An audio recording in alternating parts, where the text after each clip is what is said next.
Hello, I'm the Hallé's music director. My name's Mark Elder. Our season starts at the end of September, and one of the most important and exciting concerts I think we're going to put on at the beginning of October is the Verdi Requiem. It's full of tunes, it's full of contrast and drama. He was obviously one of the greatest opera composers that has ever lived. It's a great showcase, not only for the chorus that we have, the Hallé choir, but also the Hallé Orchestra. So it promises to be a most wonderful way to begin the season. A few days after the Verdi Requiem, the orchestra and I are going to play for the first time together Mahler's 6th Symphony.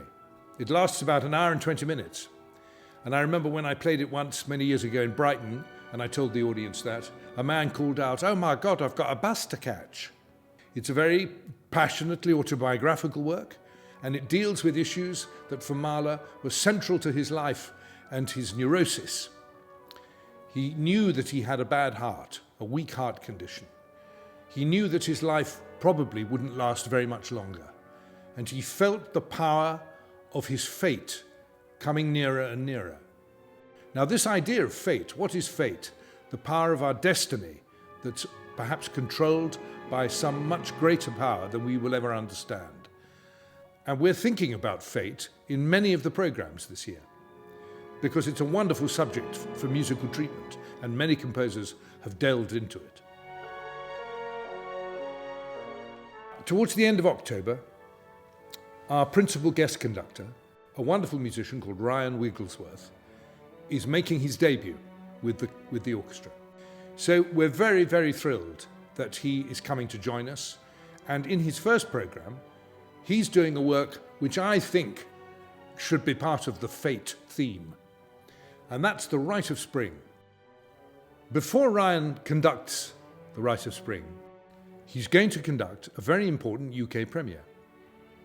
A piano concerto by one of Britain's most successful composers, Mark Anthony Turnage. Turnage has written a banquet of music, all different sorts of pieces, and his writing has an earthy power, rhythmic power. It's going to be played by a man I know well, Marc-André Hamelin, who's a virtuoso pianist of incredible skill, and it's a long time since he's played with the Hallé. But this concert, combining the famous ballet, the Rite of Spring, and the premiere of this jazzy piano concerto, I think will be a very exciting event. One of the most fascinating and exciting highlights for me in the season is the programme that I'll be doing in February. Many years ago, the BBC Philharmonic and the Hallé combined together and played all Shostakovich's symphonies. And there's one that I and the orchestra have never done together, and that's the very last work that Shostakovich wrote, this big symphony, number 15. He was a very ill man by the time he got to writing it.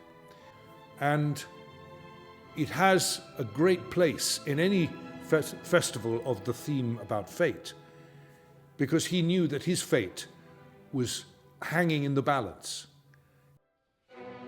On the 27th of February, I'm going to do a program which is rather unusual, and we've called it Echoes of a Mountain Song.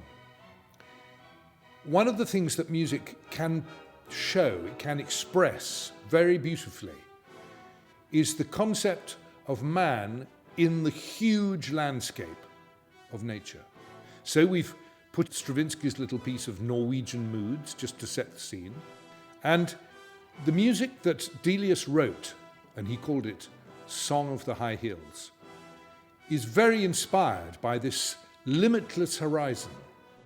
And we're following it with two Russian works, also with a sense of scale.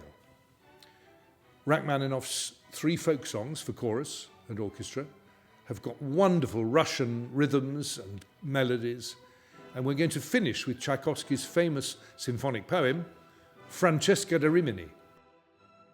The climax of this season is rather unusual, and we're managing to do something that I've always wanted to do here in Manchester, and that is to take a famous composer and make a festival out of his music. And I thought the composer who wrote the Symphony from the New World, surely the most popular symphony ever written, would be a good person for treatment. Antonin Dvorák. Dvorák wrote 4 symphonies that are very well known. And we're going to play 3 of those, 7, 8, 9. And we're also going to do some pieces that we've never done by Dvorak. His piano concerto, his wonderful symphonic poem, The Golden Spinning Wheel. I'm going to do a little introduction to it and show how it's made and what the story is trying to illustrate, which he does so brilliantly. In this festival, there are 2 events that I really want to mention particularly. The first one is called Beyond the Score. Now, this is an idea of a great friend of mine, Gerard McBurney.